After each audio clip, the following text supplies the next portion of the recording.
Now for our story. In Wakefield this morning, Ben Calvert's house on 11th Street blazed with light.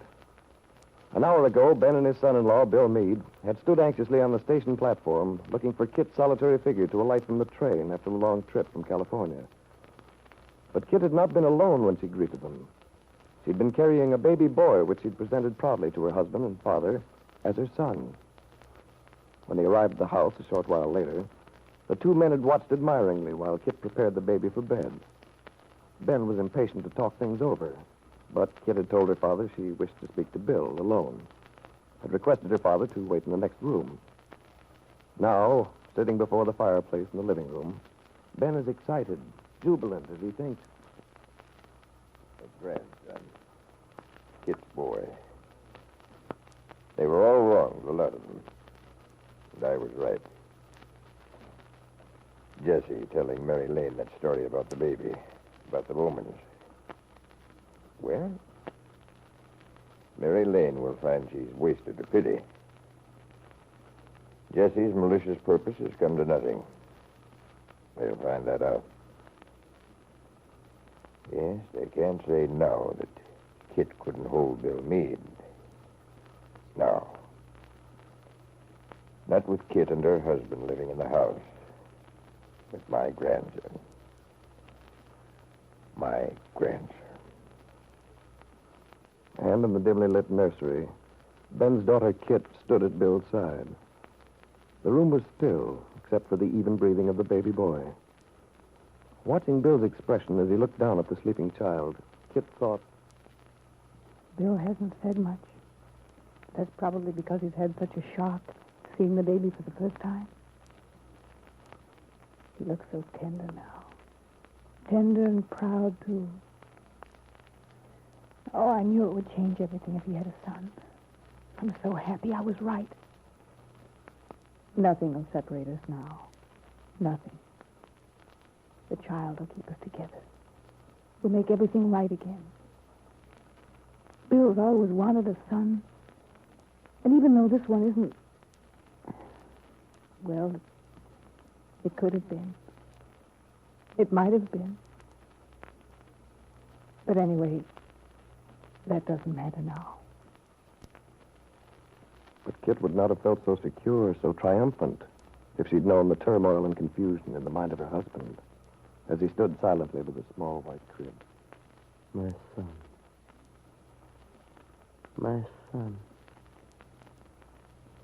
Sounds strange. I guess I never realized it would happen. I just went along, waiting. But the meaning of it didn't hit me until I saw Kit get off the train with the baby in her arms. That was the first time it became real. But even now it doesn't seem... I can't believe it really happened. Kit looked so proud, happy. She's been through so much. Oh, why do things have to be like this? How can I go through with my plan now? I'm not an individual anymore. Maybe I have no right to think of myself. The child's a responsibility. My responsibility. Yes, I have a son. I have a son. Bill. Yeah, what? Oh, we'd better go in. Dad's waiting. I'll get rid of him as soon as I can. All right.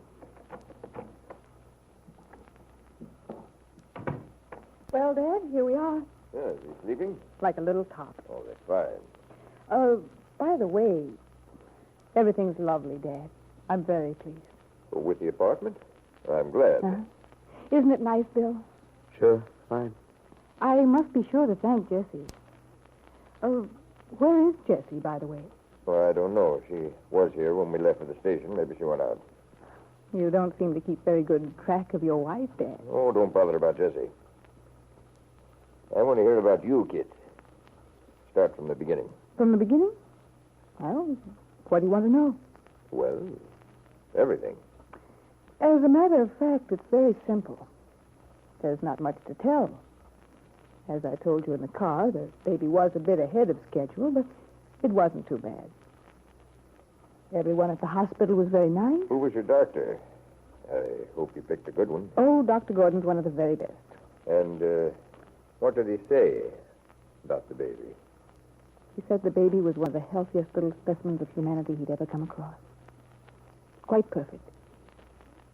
There, does that satisfy you? You bet your life it does. More than you realize. Well, Dad, I'm glad you're happy about it. I know I am. Bill... But you should never have taken that long trip without some help.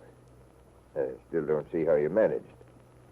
First thing tomorrow, I'll scout around for a good nurse. Don't worry about it. There's plenty of time to discuss those details later. Now, stop being such a fuss-budget, Dad. Oh, I'm sorry, kid. Just because I'm so darned happy. Doesn't she look marvelous, Bill? You'd never believe she'd been through so much. Yeah, she looks fine. Well, I may not look it, but I feel as if I'd been through a ringer. The trip, all the excitement. Maybe something hot to drink would help. A nice, strong cup of tea. Oh, of course that's what you need. Oh, this is Lucy's night off. Oh, that's all right. I'll go down and make something. Oh, would you, Bill? Yeah, sure. I've become quite handy in the kitchen. Dad, you'd better go pretty soon before I collapse. Yes, kid, I got the idea some time ago. But aren't there some questions you'd like to ask? Things you want to know about Bill? No. I think I'd rather talk to him directly. Bill's been acting rather strangely lately, you know. Strange? How, Dad? Well, about the marriage. But I just want to say... No, don't tell me whatever it is. I don't want any second-hand information. Now, wait a minute. You didn't let me finish. I merely wanted to say that you've nothing to worry about. I told you there was nothing to worry about months ago when you and Jessie came out to California. Yes, I know, but the things you said then didn't jibe with some of the things Bill told me when I got back here. Perhaps not, but remember, Dad, the whole picture's changed since then. You're darn right it has. Thank goodness. The child... Exactly. That's why I was so sure, Dad. Bill's always wanted a child. I knew that. I knew what a difference it would make to him, so what he thought before is nothing to do with the case anymore. You're a smart girl, Kit. Very smart girl. Oh, Dad, there is one question I'd like to get off my mind. I thought there would be. Go ahead. It's about Peggy Douglas. Tell me the truth. Has Bill been seeing her? I'm glad you asked that, Kit. Because the answer is no. I happen to know that Mary Lane's little niece is very much taken up with someone else. Well, you don't say. Well, who on earth? Some fellow from Hollywood. Hollywood? Mm-hmm. He's a writer.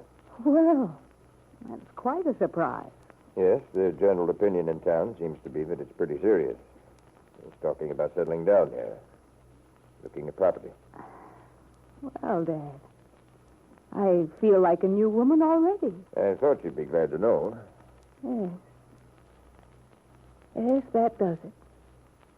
There's nothing to worry about now if Peggy Douglas is out of the way.